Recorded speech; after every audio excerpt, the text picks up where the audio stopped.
بسم الله الرحمن الرحيم. رمضان كريم. يا فول ونكسن يا عشاء ونكسن. سلام كدي وحرم هذا قيا ضمان مرتشرفته إنه لا تميد ضربك كالدول بدر لما تقول سود وينيا وكذا إثيوبيا هي تركيا جيبوتي هكذا كنا أذيال دول سود وينيا وحسود وينيا إقبال بروفيسور إقبال صاحب لا سوماليلاند وإن بدر لسه شقينا أذيال دول سود وينيا ضمان مدخل أحزابته قالها وزيرها في الجدولنا odayaasha waaweyn ee salaadiinla wada xaqan leh ee culimada leh ee ganacsatada waa soo dhaweynaa iyo mudakarka jooga jirweyn ashada waxaan u mahadnaqayaa gudidii soo qabanqaabisay xafladda 18 May 18 guurada sanadkan oo ka koobnay wasaaru iyo jaamacada ciidamada iyo aqoonyahan iyo wiilal iyo gabdhaba waxaan u mahadnaqayaa sidii هاجر الآخر هاي المدبر ينرى ذو بسوا شقيني الهوشة يصير أموتير مالته سقيمة هاي له هدية قالوا لي أزيد ضرب هذا قداش قدرية وها وزير كداخلية وكمل هاي وزير كجناعسية وزير كجاشالية وزير رمضان هي شرنا عيد مذكر الدور الله وحقول ما هذا غير ضمان قبضة السومالي الآن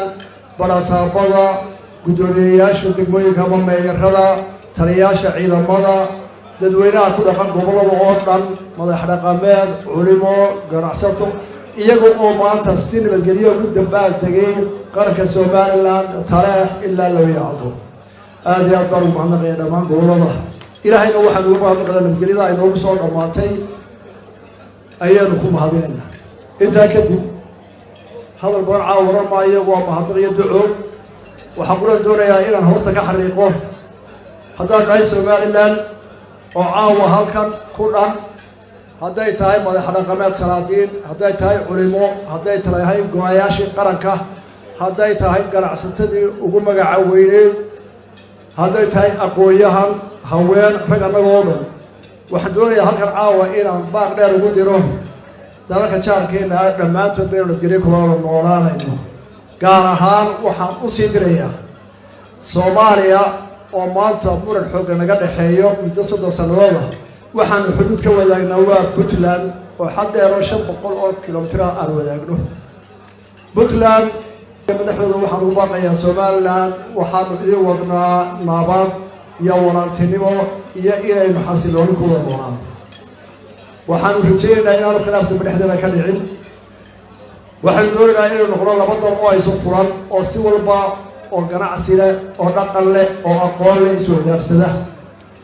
waxaan diyaar u nahay oo nabadda niyadana ka bilaabaynaa caawa waxaan doonayaa inaan u ilaaliyo inaan diyaar u nahay inaan sii deyno maxaabiistii lagu soo xiray dagaalkii Tubarra ee halkan ku xiran iyaguna ay soo wareejiyaan wixii ay naga hayaan waxay la tahay inay xabsi ku jiraan inaanay waajib ahayn sidaa darteed waxaan codsanayaa iyaguna inay diyaariyaan waxay hayaan aynu hay-adihii ku shaqada lahaa ee hore inooga dhaxaynayaan waa qaybta cas ay ahayd inaynu arrintaa dhammayno xaggayaga waa ka diyaar idinkana taasaan idinka filaynaa taasoo noqonaysa tallaabadii u horreysay ee nabadda iyo suuraasha aynu ka filaynay taasina waa baaq nabadeed oo u dirayo madaxda Puntland waxaan u mahadnaqayaa dhammaan ka soo qayb gashay dal iyo dalba Allah inoo barakeeyo rabana khayirkeeda Allah inoo siiyo wasalaamu calaykum waraxmatullaahi wabarakaatuh